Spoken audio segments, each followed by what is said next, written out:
Good morning, everyone. Hey Good there. morning. It Hey is there. Thursday, the 17th of March, 2022, and we are with you this morning. I see that Candy has been online. Candy said, I read Sharon. Present. Good to see you, Candy. Before. Present. Good morning. Good morning, Skeldon. Good morning, Region 6. Most definitely, I see Miss Guyana 10. Miss Guyana 10 is Congratulations. joining from England this morning, saying good afternoon. Wow. You know, a little Wow. time difference that Good we to have have you. there. Good to have you. Good afternoon, England. Good so, afternoon. so, good morning to all of you. Like I said, welcome to FYI for your information, and make sure that you do what you are supposed to do very early in the morning. Share the live stream as soon as you get on.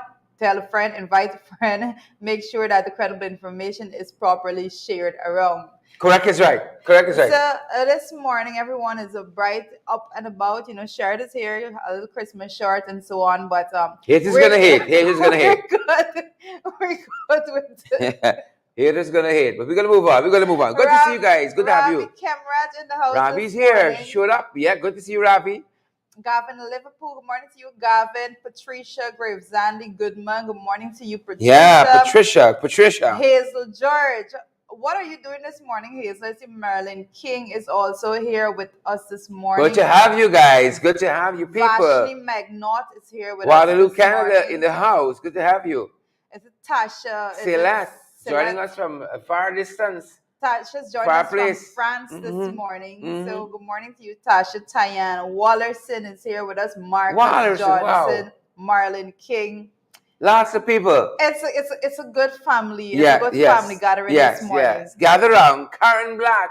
How are you doing, Karen? Good to see you. Good to see you, Karen. So as you tell the story, you're joining from Marine, Chichester, Paul. We see you looking at us from Brooklyn. As you tell us Brooklyn, how's Brooklyn this morning? Most definitely. Another thing that we want to know is how you guys plan on spending the holiday tomorrow. You know, tomorrow is Pagua. So how do you plan on spending that? What are you doing? Yeah. I'm gonna be pagoing, I guess. Playing a little pago. Getting involved. Yes, every year I try to do play a little pago. Every year. Well, every single year I make sure that I enjoy all of those festivities. Yep. I usually go into Sophia, the Blacker. You start there. We usually play Pago there, and then you end up. You might go in the park where they have that big Pago thing. You used to do there. Well, I don't think that. And then there's there was All Boys Town. Well, Pago. All Boys Town is That's a good one. I always touch base there. That's like the last one. All Boys Town Pago is a different level of Pago. It's different. It's just different. It's just different. I tried it once. I'm promising nobody. I tried. I went for 3 years in succession. I used to take my son too. I am not promising myself. Yeah, love the melee. Yes. I'm not. That was a good time of year. Lovely time. On all of that crowd, All Boys Song was packed. It's a big event. Big event in All Boys Song. We see her Stellan New Scheme is joining us this morning. Good to have you, her Stellan. Good to have you. My. Good to have you, her Stellan. Brooklyn is cloudy with a little rain this morning. Sorry to hear it. But I know it's clear in Washington, D.C. Clear sky. You guys, and this morning we're going to be introducing a segment. It's a fan segment, right? You send a photograph and tell us where you are. We'll be happy to show it during the course of our program. That's a fan segment. We say shout out to the fans because you guys make the program. You guys make the program what it is. You guys do it. It's because of y'all. So we give a shout out to the fans. The whole segment just for the fans. So Shondell, Moses, you can send me a photograph. Roxanne and Hazel and so on. Eye Candy was owed us a photograph. Yes, Eye Candy, proper photograph. Come step up now. Step up, Eye Candy, proper photograph from wherever you're joining us from. Right? That can do nothing fancy. You're gonna do a whole photo shoot and all. So Dawn Peters here from Bartica this morning. Good morning to you, Dawn. Anybody from Linden? Where the Linden people there? Where we Lindeners? Every time I talk about Bartica, Sharon is coming with Linden. Where we Lindeners there? Where they there? Fazal, Suleiman, Fazal. Could we scroll that back up? Well, look at Warren this morning. Look where Warren is. Oh, Warren is in Long Island. Oh, my. Warren is a tourist. When I grew up, I want to be like Warren. One day you're in GD, next day you're in someplace far, fun place. Next day you're in Long Island. Oh, how lovely. Could we scroll back a little bit more? A little bit more. Fazal, yeah, I think it's that one. He says, good morning, Tweet and Sharon. Boots on social media. We in. We in backing down. Boots on social media ground. We in backing down. Good morning, Fazal. Good to see you there, my brother. Good to see you. Good morning to Warren as well. Respect and manners. Respect and manners. Keep watching, Warren. Keep watching, Fazal. Warren, for the last 3 days, Warren has joined us from different locations. Yes, where in the world is Warren? Guys, do we that one? We didn't plan to come. We didn't plan to do this section early, but if we bring up the fan section, we can pop it in right here. It's our show. We can say what we want when we want it. You know, when we bring it over. we happy. We ready with the fan segment. If that the guy said no, we ain't cook the part yet. It's still cooking. So it's very important for us to make sure that we integrate you into this conversation altogether. Yes. This is a fan. As you would have noticed, every day we do a person of interest segment in which we are out there. We take recommendations also for who you think should be our person of interest, someone that has contributed greatly to either Guyana or around the world. And what we were thinking is that you guys contribute every single day by your presence here and all of that. Yes. So we definitely needed to have a fan segment. You guys are persons of interest, really, truly, each and every one of you. Yes. I want our business. Right there in your business we want to be. Good to see so many of you. Look, Lennox Anderson is joining us, and Pinky Kerr, Jewel Ward. To scroll down a little bit. Right, all of that. Release the comments now. Release the comments. Release it in the name of the Father. All right, Jewel Ward is here with us. We got Cecile Ogle, Penelope Howard. We got Cherry Baskin Robbins listening to us. Cherry comes to us. It remind me, is it from BVI's or Barbados? Cherry, remind us, please. Tessa Isaac says, blessings to you both. Thank you so much, Tessa. I received that. You. I received him a spirit, deep in my spirit. So Marla says she liked the wink. I like the wink, Sharon. There you go. Loretta Argyle, good to see you guys. How are you doing out there? You know, really, we'll end of the weekend. Might as well tell you now, give you the bad news now. Tomorrow's a holiday here. Happy Pagua. Happy Pagua, folks. Happy Pagua. Tomorrow's Pagua, so we're going to be taking some much needed, we're going to be taking the day, folks. We're going to only have the podcast tomorrow. Telling you early. See, all part of the day. Part of the day. So I see Karen Black asking the question that we've been getting a lot. Where do you get the cups from? Persons are very much interested. So Sherry, please dive Karen. I hear signals in the back here. Folks, Karen, we can talk. Karen, we can talk. We can meet in our old familiar place, Karen. We can talk. And we can let you guys know very shortly. Bear with us. You see, when pause, take a pin. Orwell Dawn Cook is in, like y'all not seeing me. Orwell Dawn Cook, my apologies. My apologies. How's Region 3, Erwin? How's Region 3? How are you doing there? From the beautiful Region 3, except Ganesh Park in Region 3. The rest, the beautiful, the beautiful Region 3, except Ganesh Park. Ganesh, how are you doing if you're watching us this morning? Ganesh Mahi Paul. Paul 63 is here though. Paul 63 is right here. Folks, we can tell you all how to have everything. Bear with us for yet a little while. We can tell you all how to have our t-shirts. We can tell you guys how to have our cups. You can guys, if you want a piece of the table and all, piece of the wood, we chop one piece, we post it to you with a cost. You want a piece of the chair go to you too. Right? These are some lovely, lovely, lovely stuff we have here. You want Jerita? No. we put a price in her. Mail her out, folks. Jeffrey Bowery, coming to you short. Anything you want to book, company back, the bread thing interests you, we auction it out. You want some of the things in the cupboard? As we are on that point, good morning to Amanza. I see our co-host is joining us in the comment section. Amanza, how you doing? Amanza, how you do? Good to have you. Anything you want. We thinking flowers. Hold on. We can let you guys know who does our flowers and so on. Everything you're gonna know. Hold on, man. Hold on. Bear with us. You can get cups to your throat. Tell you welcome. Cups, plates, everything. Lights, cameras. Anything you want. Okay, I see someone saying they can't wait to have their sweet meat tomorrow, Sherry. Sell like rich people. So, sell like rich people. On that note, right? All right, the guys are going to tell us what we can have. We even got the t-shirts coming. I know the guys can pull up one of them for us. The way we do the morning papers and show you what we got. That being said, though, what do we have? No, I was just saying when I read the comments about the sweet meat, I was thinking that every year when you the children are at school, and especially for the smaller children, you have to the teacher asks that you do something for them so that they can go to take to school to share with the class and so right. So when it comes to the sweets all together, right? Then it comes to me. I kid you not, guys. Every single year when it comes to cooking, I ask the teacher, "What could I buy?" Right? Mommy, mommy, mommy. Bobby. What But can I you know, buy? some of these I lists, never cook anything some of these ever. lists come in. I don't want to judge you like that either. So I give you Judge, wrong. judge I why away. I'll judge into it. Some of them lists come in extravagant. You know, Queens College had a sale the other day, a food sale. And on the list was they wanted ice cream, but it specified it had to be imported something. I said, It's International Day. they're telling you where they want this ice cream now from. They want import from France, Häagen-Dazs, something, rum, something. Guyanese brown sugar, Not you're in different. order. Jaretta's priceless. She cannot be bought or Let me sold. tell you the story. Sharon, Let me or tell you the story. sold. Let me tell you the story. You know, somewhere I read in a novel years ago, there was this line that always stuck with me. Distance lends enchantment. You far away. You know the story. Like tell you the story. Yeah. Opening bid.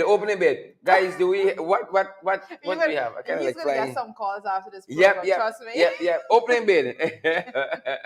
Do I hear 600? So Jewel Ward Do I hear is saying, 650? Jewel Ward is saying that our girl Amanza is looking so beautiful next to our flag. Yep. You know, awesome pictures coming out. I'm seeing so many signals coming from The behind. guy said they got 500. Starting bid 500. They're lowering the bid now. Judith's opening bid is 500. 500,000 US, 500 million. Plus inflation. Oh Plus God, inflation. times, That being said, folks, how you all doing? Africa Charles here, Sandra Boston here, so too. And Carl Fordyce, Marilyn King. Sandra Boston is saying happy St. Patrick Day from Ottawa, Canada. So yeah, same thing. Yes, I know. There. Happy St. Patrick's Day, folks. Hope you enjoy our holiday. Happy St. Patrick's. Happy St. Patrick's, folks. Oh my goodness. Yep. Morning papers. The morning papers. Quite a few things in the morning papers, folks. Hope you guys are fired up. You are ready to go. Boots on social media, according to what's his name, right? Fired up, ready to go. Good to see all you guys here. I see Eula Rubens, Lafferman Rubens joining us. One of our favorites as well. Tyann Watterson says opening bid is 7 million. You see 7 million. Conversation this morning. This is Venezuelan currency. Is what we charge. Oh my goodness. You got to be specific, you know. Oh my goodness. 7 million. All right. We're hearing you. Opening bid. Look. Okay, Carl. Yet another figure. Hold on. Lloyd, hold on. You have another bid there. 78,965. Is that million or is that a decimal? That's a comma, okay? Call your number. It's a decimal. All right. So, moving on, folks. So I have a comment to read for you.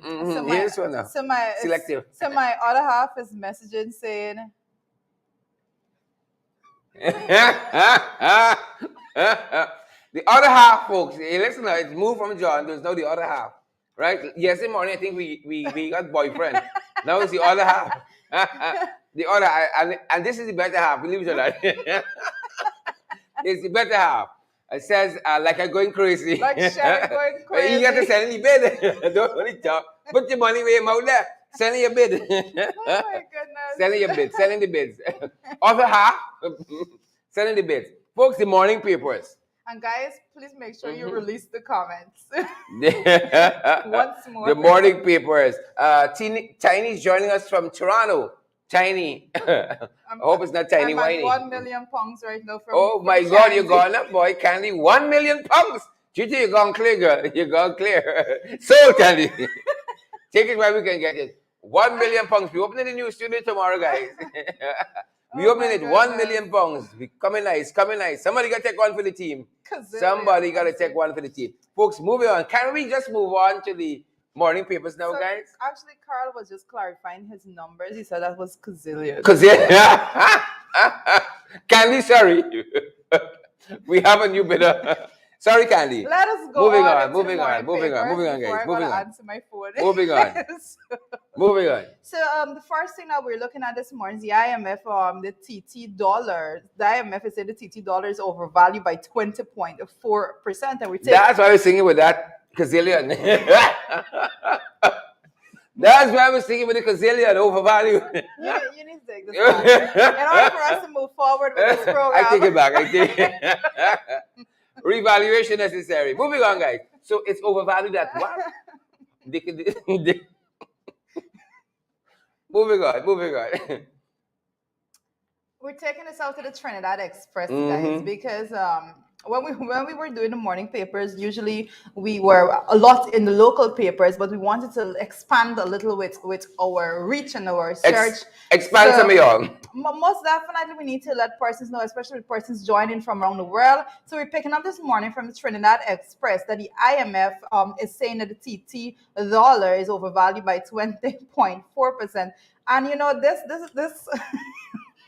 what does the Trinidadians have to say about this altogether? I'm pulling up my notes right here. The Trinidadian dollar is 22. I think it's 30 to 1. 30 Ghana dollars to 1 Trinidadian dollar. Yeah, I think that's the exchange right now. And if it's 20% overvalued. Exactly. So it means a lot for exchange throughout. And especially I talked to you guys about the integration of the world and the way in which everything is interdependent on each other. But it is saying here in the article that the real effective exchange rate, this REL, of the TT dollar implies that it is overvalued by 20.4% according to one of two models used by the International Monetary Fund to assess the competitiveness of the domestic currency. Wow! So wow! Interesting. Very interesting to see because interesting. I mean, it have implications for the business that we transact with Trinidad and the things that are purchased money going back and just forth gone, just like and that. all of that. So just gone, most just definitely like that. We need to be looking at that. Also in the morning papers, this morning we're taking this out of Barbados Today actually, and Barbados Today is reporting that gas price to fall at midnight, and that was midnight last night. So this morning, nice time in Barbados. This morning, Bajans would have been waking up to lower gas prices, and this is coming after the announcement was made by Mia Motley, I think during her budget 2023 debate presentation. So there she said that the effective midnight Wednesday, March 16th, like I said last night midnight, the dollar amount of VAT payable on petrol will be reduced from 61 cents to 47 cents. On diesel, VAT will be capped at 37 cents per liter. And there you have the policy measure. Guys, we've been out here, we've been calling, we've been asking. We said persons are complaining all over the country in Guyana about what is happening, but we are yet to hear an announcement by the government, by the administration, on measures that they are taking to actually cushion the effect of these inflations, especially when it comes to the important matters like gas, diesel, and so forth. And there you have Barbados, and in some cases, they have the amount of VAT payable will be reduced in some regards, and then at another, when it comes to diesel, they're saying they're capping it at a certain amount. And these are the policy measures that we are asking for. These are the policy measures that we're hoping for, not to come and say that well, this is it, and it's because of the war between Russia and Ukraine. We know this, this is public knowledge, but what are you doing to make sure that the people in the country does not suffer because of that? And in addition to that, in Jamaica, we're picking up from the Jamaica Gleaner, they're doing something similar as well. They're reducing the gas price. They say gas is down by $3 a liter, and diesel by a similar $3.02 per liter. Gasoline by $3.01 per liter, diesel by $3.02 per liter.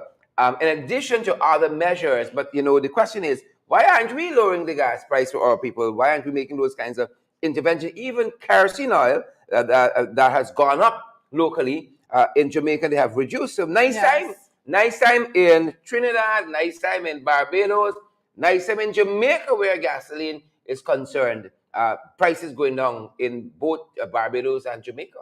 While in Guyana, persons are now advertising on Facebook that they have kerosene oil stove to sell and fireside. Yep. And quite strangely, I mean, Guyanese laugh these things out. Man has said it before. We find a unique way to deal, a coping mechanism is to just laugh it off, but it's damn serious. The messaging the government is putting out there is quite confusing. It's all over the place.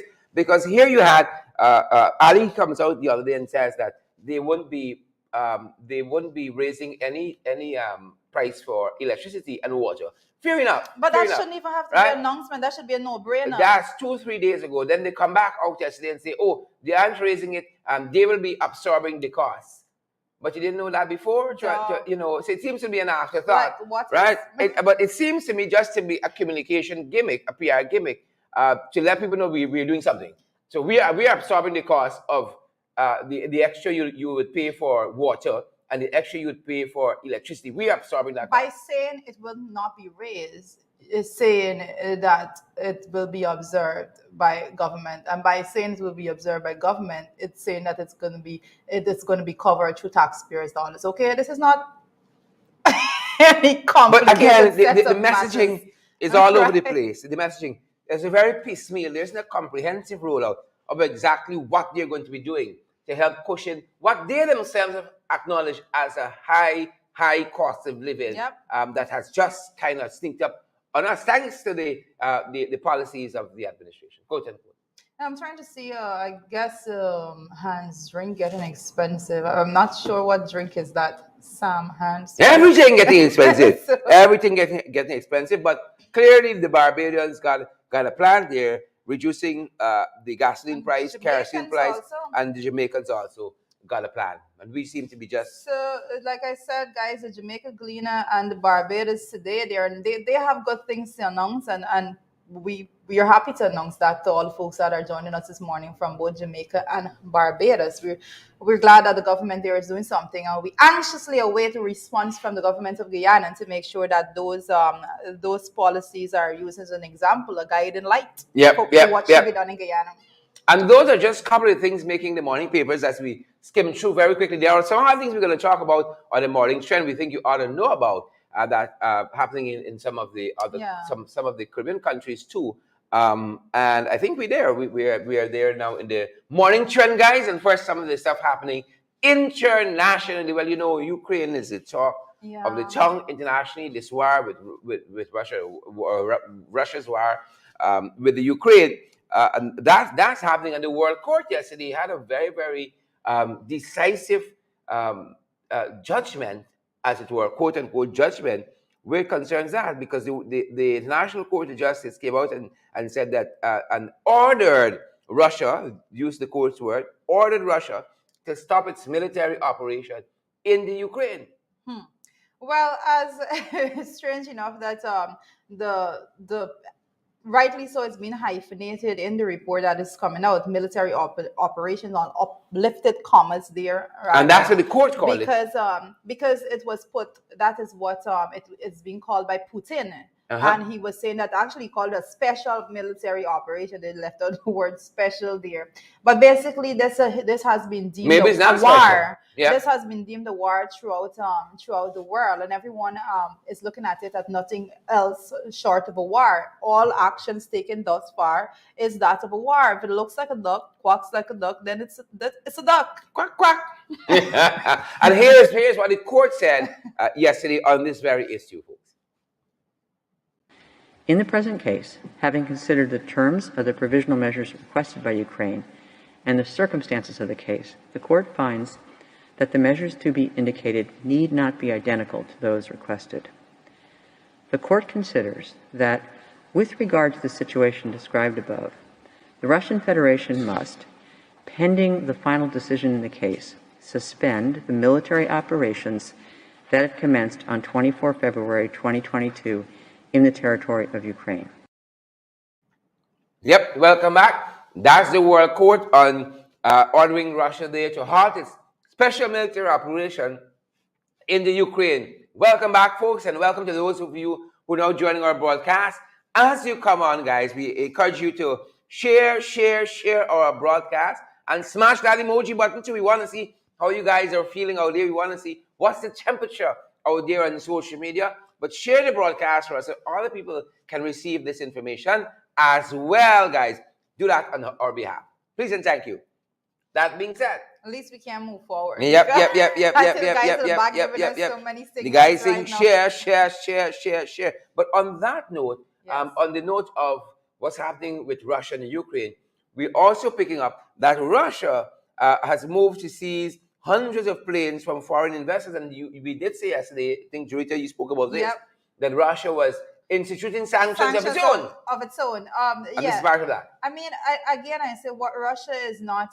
Russia is not just any ordinary country. Their economy there is huge, and because of that, they have they want to flex their muscles when it's going towards sanctions and so forth. And we're picking up here out of a CNN Business that Russia is seizing hundreds of commercial jets owned by U.S. and European leasing companies, a further sign of the challenges the country's airline industry faces due to the sanctions following the invasion of Ukraine. And so they are saying that basically this is a reaction to the sanctions that they're already facing from the UK and from the US, and it is also signaling that they are having tremendous challenges with the country's airline industry at the moment. Hence their move right now to seize hundreds of commercial jets owned by both US and European leasing companies.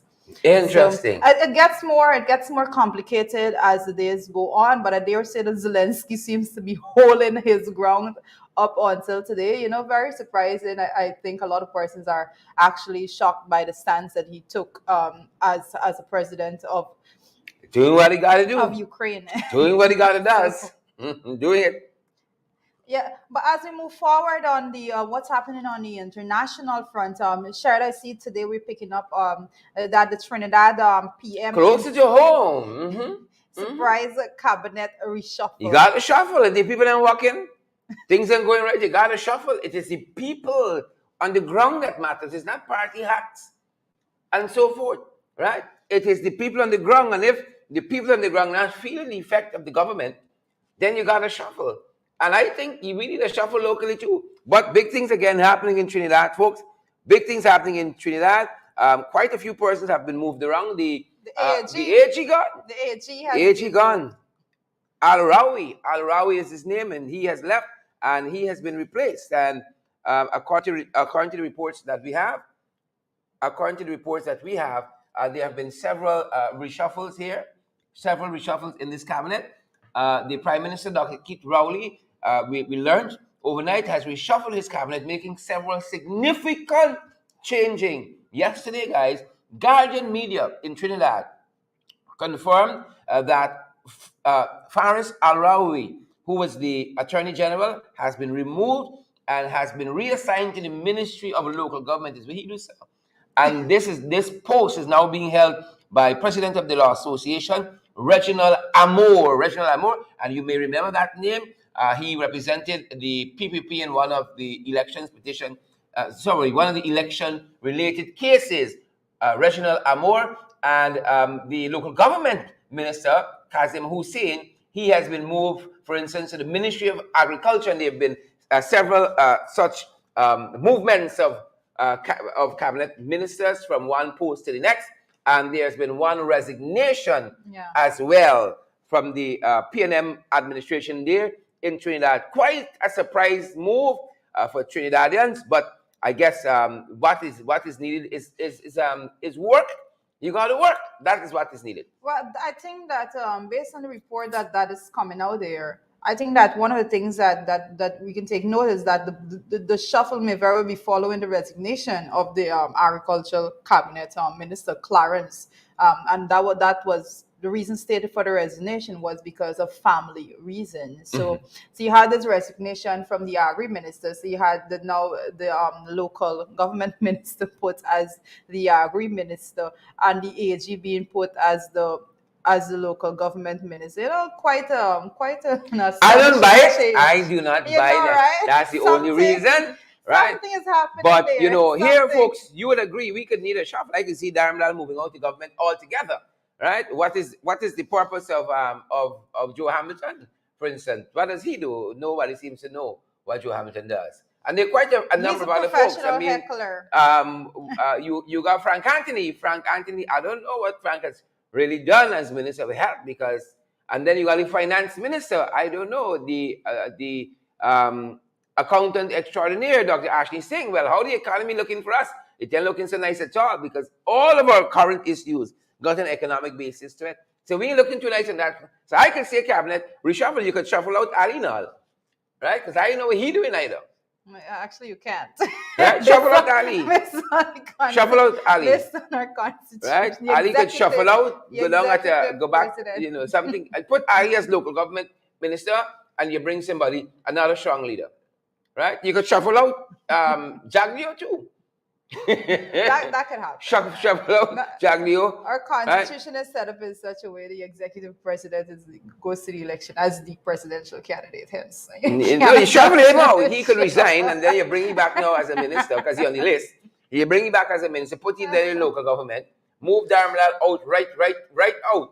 Put you in charge of sanitation. I think the whole lot of them needs to come out and just be done with it. Oh my gosh. I think you're onto something there. Shuffle the whole lot of them out. I would not. The people, we're making sure that you do that. Big changes there in the PNM cabinet in Trinidad. And we were going to watch that. But also making the waves. Our very own Guyanese writer just yesterday. Yes. Received a prestigious award from the Queen. From the Queen, folks. Yeah, the Queen of England, just to be certain, because we know lots of queens out there. All y'all watching us, all the women, y'all are queens. But it's the Queen of England. Prestigious award. This is the Queen's Gold Medal for Poetry 2021. And this was received by Grace Nichols, who is one of our Guyanese writers. And for the younger folks who might be watching, some of you might not know who Grace Nichols is, and that's why we see on this program. We got to elevate ourselves. In 2022, right? Read. You got a good bookstore. All of this place, you got some decent bookstores. Books can be had online. My personal favorite is Austin's bookstore. A wide variety of books. Touch base with them. One summer I was just reading Guyanese authors. I felt I had a responsibility. Yeah. There's a French author that I love, John Le Carre, who I really love his work. Then it struck me, I haven't read enough about local authors. And then there's Grace Nichols. You got Martin Carter. Again, this is poetry. You got you have Mahadai Das.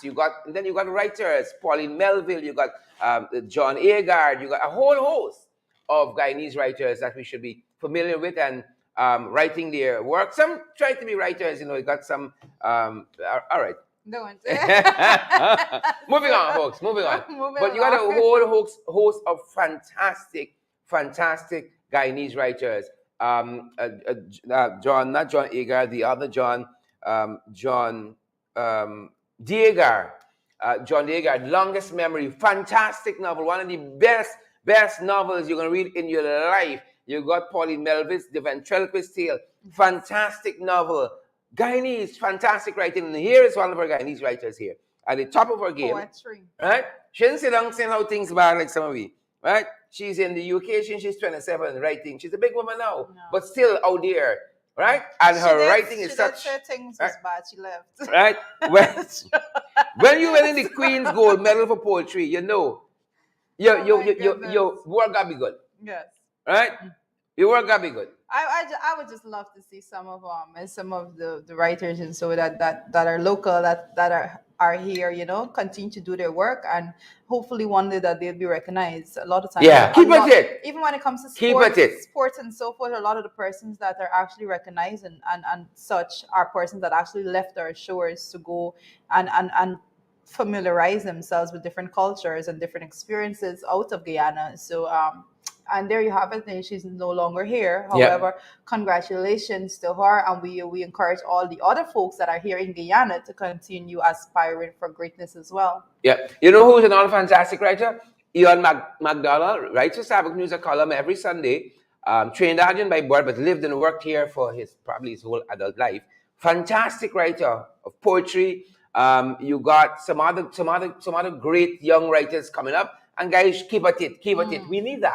We need that. Yeah, I still some persons writing and I don't know how to even writers. One of the persons that write a lot of young persons, Ronald.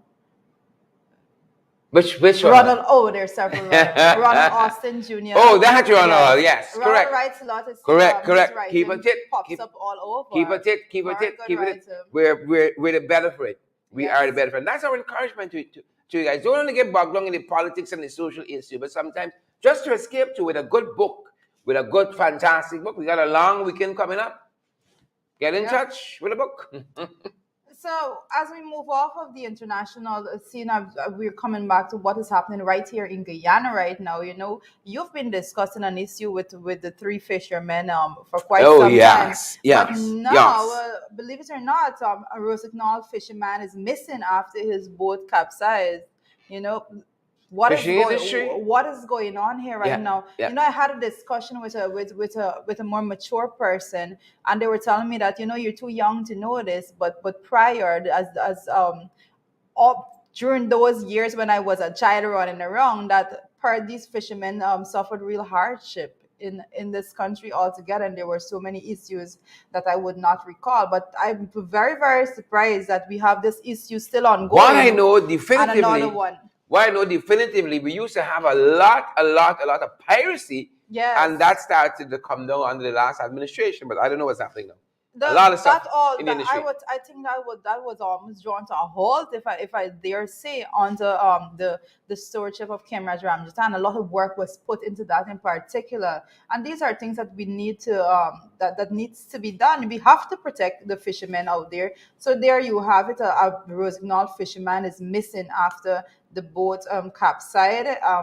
And let me just pull up the name based on my notes. According to information gathered, Suraj Danishwar, also known as Sonny, 28 years old, of Lot 49 Railway Line, Rosignol, is the captain of the ill-fated boat, went fishing yesterday morning. The small boat is reported to have capsized back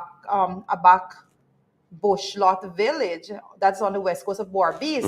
And four boats with relatives are currently out and at sea searching for the missing fishermen. So this is another story. We're hoping that that person is actually home safely again. But A lot going on wow, here. A lot going on wow. here. A lot A more lot. needs to be Yep. done to protect the Yep. fishermen. This is very much evident as to what is going on right now. We cannot be having cases like this, and especially when we have still to be discussed the fact that Yep. there is no resolution to the three missing fishermen with that entire story. Yeah, but moving on, guys, on that note, we encourage you. You're watching us. Hundreds of you are watching us, people. We invite you guys to share the broadcast. We want to see how you guys are doing on social media as well. So smash that emoji button for us. Jeffrey Bowery, have you shared the program as yet? Robert Pops Archan, Donna Miller, Naomi Jucker, how are you doing? And Carl Miller, good to see you. Sandra Brotherson, and all you other fantastic folks. The guys are saying share the live stream and smash that emoji button for us. Moving along, folks, Ramsamy apparently made a bid to have this liable judgment against him by Enrico Wolford, journalist, brought to an end. But the court has said there's enough information to note that Ramsami's bid would be unsuccessful. Right? His defense would be unsuccessful. So there's enough information for the case to go forward. So sorry, Ramsamy. Right? Sorry. There's a feeling that there's only one set of people who can carry up the court step, Right? And we got that problem. People don't like the truth. Right? The truth hurts. And when you talk certain things, they want to got you up at some long court step, wasting your time, wasting your money. But there was Enrico Wolford who brought this judgment against Ramsamy for libel, and Ramsamy had moved to have the case strike out. The court said, no, there's enough evidence for the case to move forward, and that is what is happening on that front, folks. That is what's happening on that front. That's it. I'm just picking up on the bit of the notes that is coming out of that particular matter. The judge was referencing numerous case laws and other legal authorities. The judge said that an applicant must not only exhibit a draft defense, but must also file an affidavit setting out the evidence being relied on in support of the application. So the judge was not convinced that all of that. Sorry, Ramsamy. Sorry. So Enrique moves forward with that. All right, sorry about that. But moving on, folks, the National Insurance Scheme seems to be getting up with the times. They're telling us that you can now make your queries via WhatsApp. They know moving on with the times. Yep. Well, this matter in particular, I know a lot of persons that are not in Guyana right now in the diaspora and so forth. A lot of questions coming when it comes to what NIS is doing and how they can get information from NIS. So kudos to NIS. They launched this WhatsApp inquiries text box, as they're referring to it, and as you can see there, there is a lot of the there's a lot of the numbers there for benefits department. They're given a number for you to contact them there. Pension section, claims unit, records unit. You have all of those information. So make sure that you utilize it, guys.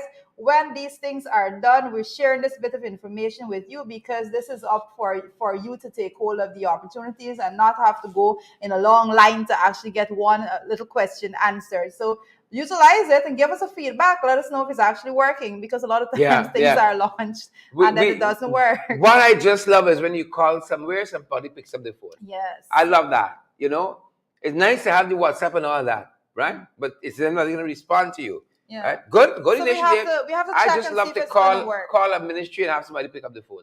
Yeah. Well, that's one way of doing it, but that'd be revolutionary. That actually doesn't function well at all, and hence this whole aspect of the WhatsApp and the text box. But which is my point? If nobody's here to pick up the phone, is there somebody going to be there to respond? Well, the details as to the mechanism used for this to actually work hasn't been made. Shared is slurping his tea. You cannot see. Guys, you just need to bring back this video so persons can actually see this bad behavior right now. But as I was saying, when it comes to the WhatsApp, a lot of folks are on WhatsApp utilizing it and so forth. So I would be glad if it actually works, because it's going to be very helpful to persons that needs these queries. Service, I'm not talking about NIS in particular. I'm just saying, if there's nobody to answer the phone on a regular, would there be somebody by the phone to answer WhatsApp? Well, I don't know if they're going to be having a specific staff employed. Or they're using the bots. They're using the bots. You put in a keyword maybe, and then you get an automatic response, which might pee people off. The worst thing you can have. They probably need to utilize the service of an external agency when it comes to answering questions and so forth, so that you can get that rapid response with persons that are trained in and specialize in that area. And we're going to be sharing with folks, I think in the new month, because we use a service at their end that it's been tremendously helpful to us, and we have to go ahead from them to spill the beans, and they've been working well for us, and we're going to be talking about that. Early next month, we're going to talk about that service people can tap into. Most definitely. But kudos to the folks at NS, step in the right direction. So Sandra Broderson is saying that she used to refer to us as Three Musketeers, but she got to rename us because she's not seeing a man. Mans will be back shortly. Mans joined us yesterday's podcast. She's in the UK right now on a work assignment, on a parliamentary assignment, representing us at a very important parliamentary seminar that's happening in the UK, and that's what's been detaining her. But she's gonna be back. She's gonna be back shortly, folks. But NIS, with that action, I would only guess that the next move that they have is to actually make sure that they are pushing seriously for the increase in pension altogether. Right? So, they get a lot of pension questions. Right? Right. That being said, other things happening. Tell us, Rita, tell me. Well, one of the things that I found interesting that was circulating on social media and in news altogether, conversation is being raised, is that after the U.S. Embassy's warning, the police force rushed to beef up the security at the city market. I found it insulting to Guyanese altogether that you had to wait until. You found the ambassador would no, market. I found it insulting that you had to wait, that the police force actually waited until the U.S. Embassy made a statement before they found it necessary to do what they're doing right now. But I'm happy that they're doing that, don't get me wrong. However, it should have not. Endless Guyanese have been reporting so many cases throughout the last year. My God, so many persons were robbed in that area. I think someone actually shot someone right there last year. All of that going on, and nobody found it necessary to beef up the security presence. The police force needs a reshuffle. The whole top. Top needs a reshuffle. It's we look in tin, folks. That's all I say. That we look in tin when it's a response to what the American ambassador says. Then you have boots on the ground. We look in tin. The whole top brass in the police force needs a reshuffle. Right? We need to maybe we can bring somebody from outside. Maybe. Maybe. The whole thing needs a reshuffle. But on that note, folks, be safe when you're going out. Be cautious. Exercise every caution. Because the threats are real. It's not make up. The American ambassador, she making up things. The threats at the markets are real. And we spoke yesterday when we were talking about this issue too, that, former mayor of Linden, Karen Holland, made a post on Facebook. He's home from Canada, and he's driving in on Mandela Avenue, where they have the new roundabout that leads into South, and sees a guy being robbed on the road there and stops to help. Right, and this is multiplied so many times over in this city and this country. So thankfully, he was not hurt in the process, because folks out there, that once you go through by the market area, by Starbucks market, there are certain rules that you follow in, that it goes when you walk there. Don't walk with any gold. Don't walk with any chain, any rings, and so forth. Don't walk with your phone in your hand. Don't put your phone in your back pocket. Keep your bag in front of you. Stay alert. This is the level of which you have to actually go into the market to purchase anything, greens, any goods that you want to get from there. That's what you have to have in the back of your mind when you're going through there. Everybody is trying to rush through because someone could be trailing behind you to just stick you up at any point. And that bit of information out of the embassy actually happened the opposite way. The government should have been saying, we are going to be implementing this plan because we've realized, that Guyanese have been suffering. Guyanese, the entire last year, so many persons got robbed there. That's my point.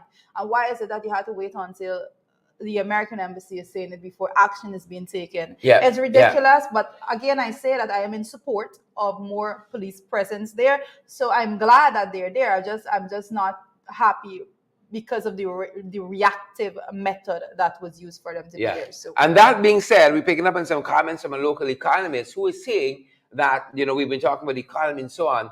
This measure, quote unquote, to absorb the cost, the high cost now of getting clean water and getting reliable electricity. The government is going to absorb that. Richard Rambaran, who Teresa says she doesn't know, who I thought may have been her contemporary at university, he has added his voice to say that it's a prudent use of the oil money. I don't know who tell him is the oil money who's going to be used to absorb this cost, but he jumped in and he said it's a prudent use of the oil money. But we can talk a little bit about this on the big issue, because it focuses on this very issue here. Well, I think I think it's very insightful that he has so much insight, because no one is yet to identify what the oil money is being used for. But Richard knows. Richard, you can tell us. Richard probably has some Richard got the 411. But basically, when it comes to that particular announcement, when it comes to the water, the higher water and electricity costs altogether, I say it's a no-brainer, and it's expected that was observed. I expected nothing different. Good. So we're going to talk a little bit about that at the other end of our broadcast, because we're going to be dealing with some of it in a big issue. But as we said, we have a new segment in our program. We're talking about you, the fans. You get to be part of the program, and so you get the chance to maybe send us a photograph, let us know where you are, what you're doing, and we can make you part of the program. This morning, we have in this segment our favorite fan is none other than Warren. Warren is always watching us. He's always on. Always on. So send us a photograph. Warren was in Guyana just a couple of days ago, and here he is in Washington, D.C. now. And he told us this morning on the live that he's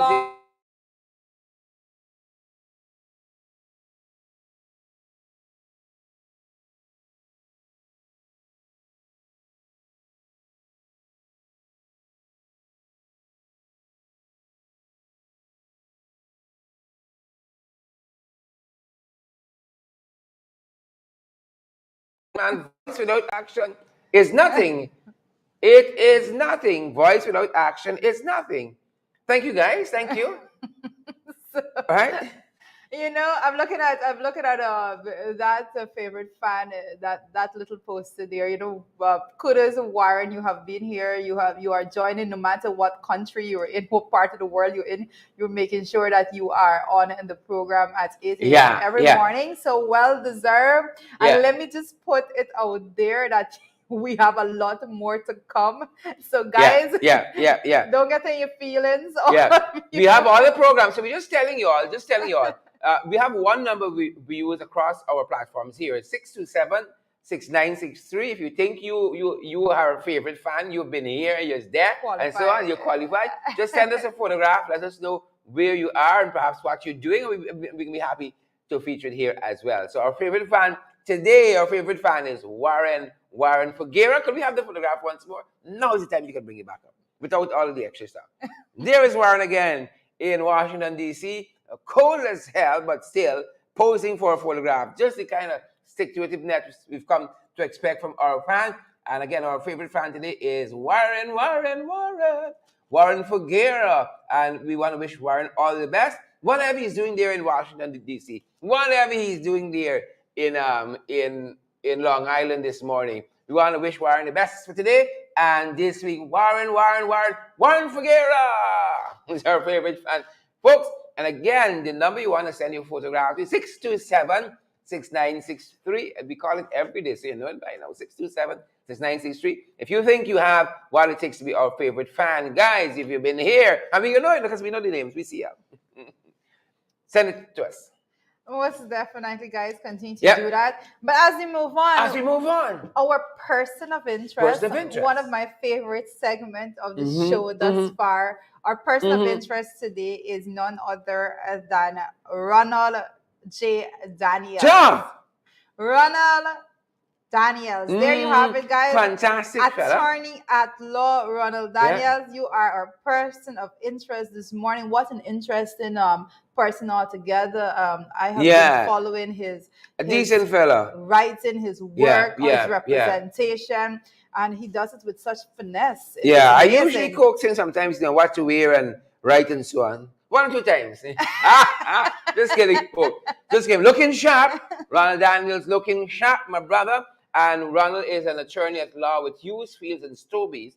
And as a matter of full disclosure, you all know Hughes, Fields, and Stobies, one of the best, if not, I said the best law firm there is, and represents me, has what it takes to represent me. Hughes, Fields, and Stobies represents me, and Ronald is one of the lawyers that is assigned to me. Okay. I did not know that. But I want to give a little bit of the insight as to who Ronald is and what he does, And I know Sheridan's gonna like this one. Sheridan doesn't know this part, I'm gonna just talk to me. Talk to the eye. I'm gonna bring it back in right now.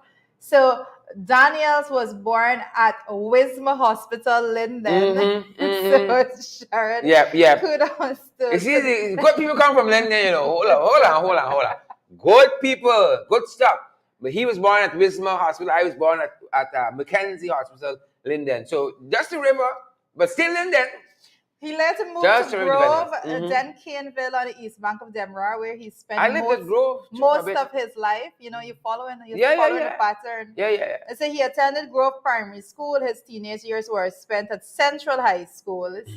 And he qualified as a land surveying and building and civil engineer technician at GTI before pursuing international relations and reading for his law degree at the University of Guyana. So Ronald started off differently, guys. And I did law too. Wow. Interesting.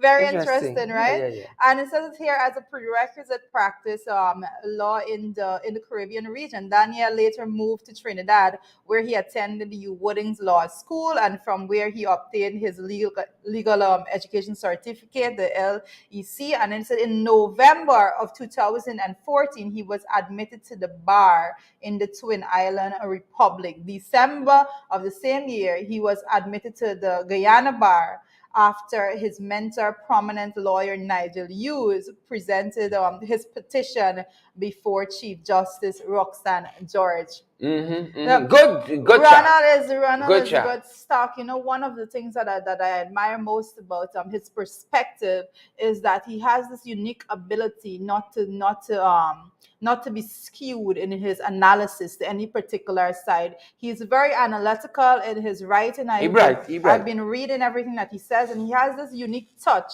that he does not take no hard side. He's like, these are the pros, these are the cons, and just present the fact as is to you. And so so a lot of deduction could be made from yourself, like as to how you believe these matters should be dealt with altogether. But Ronald is phenomenal in his writing, and I think a lot of persons, I know a colleague of mine actually said that the only thing he reads in social media is Ronald Daniels writing. So kudos to him. Yeah, yeah. On that altogether, that's an art form that has been preserved extremely well by Ronald Daniels. Yep, yep. Interesting fella, and we wish Ronald all the best. Moving forward, folks, the big issue of today, the big issue for today, Mayday, Mayday! Send help. Lots of problems locally, guys. Mayday, that's the international call for help, the international distress signal. Mayday, when you hear Mayday, help needed. Well, Guyanese have been calling Mayday from August 2nd, August 2020. 2020. And basically, and it has gotten way worse. There isn't any light at Progressively. at the end of the tunnel. Absolutely no light at the end of the tunnel. Persons are suffering and dire consequences of everything right now. And if you're depending on GPL, no light is coming, folks. Absolutely not. That's worst. No light is coming. That's worst. That being said, a number of challenges the current administration is facing. We just want to walk you guys through a couple of them. A number of challenges on the local front currently, and this is a couple we picked out readily, guys. Could we have that? A number of challenges, and whether it is the Warhouse foraging for food, Region 1, they're moving down. I think they're in Region 9 now. Somewhere there, they're moving. Right, they're moving, and they came from Venezuela. There's some of the Venezuelan refugees there, and to see people foraging through garbage locally looking for food, that was a little heartbreaking for me. The administration grappling with the Pomeroon floods there currently. Also on the Essequibo coast, the rice farmers are protesting. You got the bush lot rice farmers as well. The black bush rice farmers are protesting. You have the blame on sugar workers are protesting. Now, this here is the PPP heartland. Yep. Right? And they're dissatisfied with the administration of the country. You got the quarantine, the hire car drivers in the quarantine. They are dissatisfied too. They're saying the cost of everything is going up. The cost of maintenance, gas, and all that, we've been through that, going up. They want to raise the fare. Yep. And in the midst of all of that, we've seen the Melco raise the price of flour. We've seen the Linden Enterprise Networks. The workers have not been paid for months. Some of them have walked off the job. The Sierra Potter College of Education, the students have not received their stipends in 9 months, even though 2 budgets back, the Minister of Education said that she secured money in that budget to pay their stipends. 9 months now, they have not been paid. And equally, the folks from the Guyana People's Militia have not been paid for months as well. They've been on the front on the front lines, the vanguard of this country. You know, they are another line of defense protecting our nation, but they've been on the forefront of COVID-19 as well.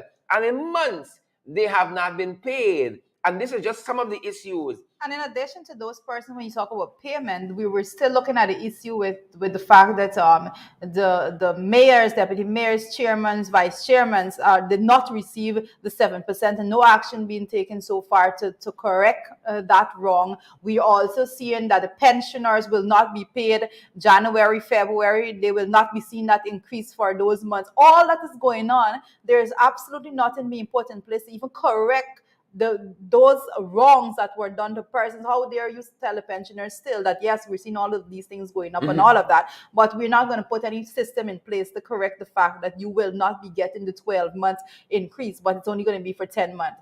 And in addition to that, the nurses that are the healthcare workers that are coming under the Ministry of Social Protection and Human Services, those persons were not given the one-off payment that other healthcare workers from under the Ministry of Health received until today. So there's a compounding of issues that we are looking at every single day.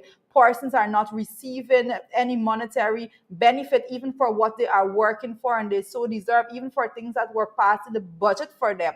And what is going on with the policy measures? Absolutely nothing to fix any of those issues altogether. Yep. And while all that is happening, we got a lot of uncertainty where COVID-19 is concerned, which is going to be the focus of the big issue today. Mayday, mayday, we need help. We've outlined several things that are several issues and crises in their own rights that gripping this country. And then you have a lot of mixed messaging on COVID. What is our policy? Like you were talking about, what is the economic relief policy that we have? How are we going to pursue bringing aid to our hurting people? We are hurting terribly in this country financially, and how are we going to bring relief to that? Same thing on COVID-19. It seems as though it's anyhow, whoever wake up and say, do this or do that, that's what happens. There seems to be no coherent, well thought out policy as to what are the next steps, because we seem to be coming out, according to them, of COVID-19. But it's so here, I'm scared where the policy is concerned. One day you hear you can wear masks, tomorrow you can wear masks if you like. They are abandoning the regulations and policies and protocols, but then the next day they're telling you, oh, the ministries or the so on can institute their own policies. Where are we on COVID-19? It's confusing. One of the things that is pretty clear is that there's a disconnect between the Minister of Health and the entire PPP administration, because apparently the Minister of Health is out on a boat sailing by himself. Maybe they have reshuffled him already. It would appear so. In all seriousness of the matter, it is unacceptable with all of the activities and all the events that have transpired thus far. We can start we can go as close as the Mastermani season altogether, and the fact that we had various announcements being made with the little quotation at the bottom, happy Mastermani. That's basically was saying that person the COVID the curfew was relaxed and so forth. And then you had a host of activities being held and persons gathering together, all COVID measures practically broken at those events. And then the Minister of Health coming out after that saying that permission was not granted for some of those activities that were widely advertised. Everyone knows the Minister of Health came out after the activity to say that that some of those activities did not get permission from the COVID task force for them to be held. So that disconnect is evident. And there you have it again. On the 14th, we had that gazetted order being signed, basically relaxing every measure for COVID altogether. And now the Minister of Health is being quoted as saying he came out and he spoke about the school children, first of all, and encouraging persons with children with underlying conditions to speak to a doctor. He didn't see that necessary before that gazetted order was signed. And here we have it again. We're picking up once more that workplaces and other entities can maintain COVID rules. This is the Minister of Health saying this again. The government just relaxed COVID rules. Right? So, and the Minister of Health is basically coming and saying, well, not totally. We're giving the autonomy to whomever to do whatever. That's basically what you're saying. If you have a gazetted order that's coming out that's basically relaxing it, the country doesn't operate haphazardly. Well, no country is supposed to operate haphazardly. Correct. But this is what is going on here right now. When you have a gazetted order coming out saying that these are the guidelines, but then the Minister of Health coming and saying workplaces and other entities, just making it, you're just opening it up, can maintain COVID rules altogether. So you were saying that yes, there is a gazetted order, but if these workplaces and these entities do not want to adhere to this, or then they can do whatever. Basically, that's what I'm saying. So there's a big disconnect as to what is going on. I beg the question as to whether or not the Minister of Health was even consulted when that gazetted order and those directives were actually being put together and being signed off, because it doesn't appear so. Yep. That's where we are. A lot of confusion where that is concerned. And again, but as you move about, thankfully, this is the one, I think, silver lining. A lot of folks seem to have ignored what the government is saying about COVID-19 and are still wearing their mask. And I saw that yesterday when I was out and about in the city. Yeah.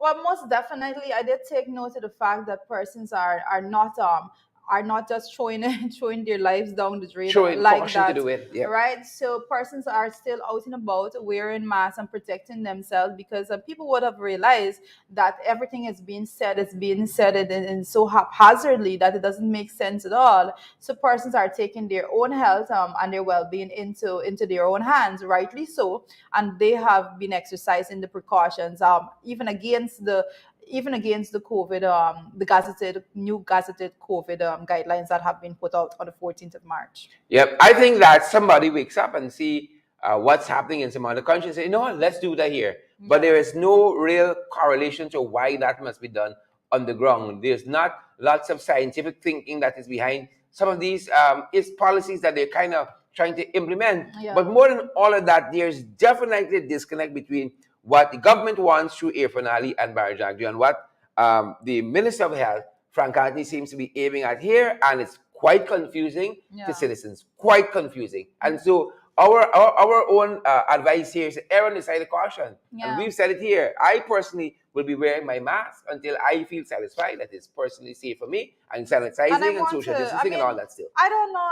Maybe we discussed a little reshuffling when it comes to the what's going on in Trinidad, but I don't know what is going on here right now, because I want to make the point that both of these measures, when we spoke about the curfew being removed, that announcement was made by Irfan Ali. Again, when we're talking about the new measures, the new gazetted measures that are out, that again was announced by Irfan Ali. So it seems that there's an issue there, and I'm saying that is what it is implied by all of these actions thus far, that there's an issue there between the government and the Minister of Health, and I dare Minister playing catch up. I don't know if it's just catch up. I don't know if it's just catch up, but I think that what appears that the Minister of Health is not being engaged when it comes to these matters at all. And maybe he has not comported himself to the level to be engaged, because this is the minister who the parliamentary opposition has a no confidence motion against, again, because of his performance in the health sector, folks. But we're going to be following up this information for you, and these issues, you know, they are ongoing in real time, and we're trying to keep track of them as best as possible so that we can report to them. We can report them to you as they progress, and we're going to continue to do that on our podcast at 12, and also, folks, in our evening program in the ring. We're going to continue to report on these very issues because they're fast moving, changing every time and in real time, and we're going to keep updating you guys as necessary. That being said, folks, one of the issues that we have to touch on this morning is something that we're picking up out of the news today. The headline reads, "Public urge to stop abandoning relatives at the Georgetown Public Hospital Corporation." Wow. Where are we, as a abandoning country? Relatives. Where are we as a country? And this and these bit of details is coming from the coordinator of the Social Works Department at the Guyana Public Hospital Corporation, Clayton Newman. So Clayton is out there as the coordinator of the Social Works Department, and he's asking that folks do not abandon their relatives at the hospital. And interesting enough, one of the things that was that came out of the report is that there was actually a time in which persons go and actually abandon their relatives. I'm not picking up that identical paragraph at the moment, but he was saying that it was during Christmas season. There's a peak. That's their peak season when it comes to persons abandoning their relatives. Season of giving. They take it literally. They go give the relatives literally. to the hospital. Wow. And so he's basically saying that when persons they come there for treatment, and then when they are abandoned by relatives or friends, then they are left at the hospital there, and they're taking up space for new patients that are coming in, because they are now discharged after being treated. Can't do that. They can't do that. But it begs the question. Well, actually, it begs the question. This is a wider discussion that needs to be had, and I dare say that the coordinator of the Social Work Department at GPHC, Mr. Clayton Newman, needs to be in some serious conversation with Vinaya Prasad when it comes to how they move forward on these matters, because the persons, it is absurd to believe, for anybody to think that people willfully go and leave someone there, and if they can do better, if they can manage a situation differently. So they need to look into what are the primary causes and reasons for this to be happening. And I dare say that I can just call from now to say that I can make my own call to say the persons basically can't afford to take care of persons there. And I think that may be the very much of the primary reason. And when it comes to purchasing medications and so forth to treat them. So this matter is just not a surface issue. You need to go to the root cause of it altogether. But definitely a lot of work needs to be done in this area because this is the oil producing Republic of Guyana, and this is what we're dealing with. People leaving their relatives at the hospital because they can't take care of them. Things tight.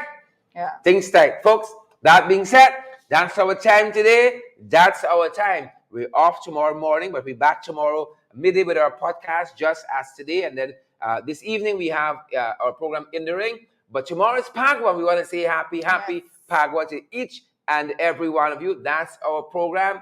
That's our time for today. We see you, Glensis Mingo Burns and Michael Gittins, and we see you also.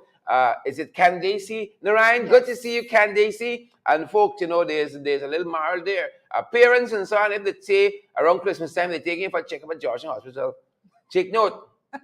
Take note, please. That is not even funny, but very true. Joel Ward, we see you. Ingrid King, we see you. Warnella Garnett, we see you as well. And Sherry Baskin, Greenwich says PPP must go. Karen Miller, we see you as well. Good to see you. Yep. Karen Miller says you're asking too much of the PPP, Rita. Well, you know, there's only one thing we can do but it's not more of an asking. We should be demanding It's more of a demand because when you talk about these matters, the utilization of taxpayers' dollars is used to run a country. And in addition to the taxpayers' dollars, now we have the resources from our country. So what we're saying is that this should be done. Yep. They're just there to manage.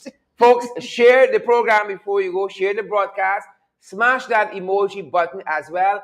And before you guys leave, ensure you partner with us, guys. You know we say it all the time. We say it all the time. It takes something to get the programs done. And on your behalf, we invite you to partner with us. Several platforms available from PayPal to Cash App to the Zelle. We got MoneyGram. We got MMG. We got Western Union. You take your pick. All conveniences for you to come on board and partner with us so we can keep growing from strength to strength. That being said, folks, have a fantastic rest of the day. See you guys back in the podcast. Have a good day, guys. That's all from me. And make sure that you are safe in whatever you are doing tomorrow. Make sure that you go out there and you are safe. Happy Pagwa, guys. Happy Pagwa.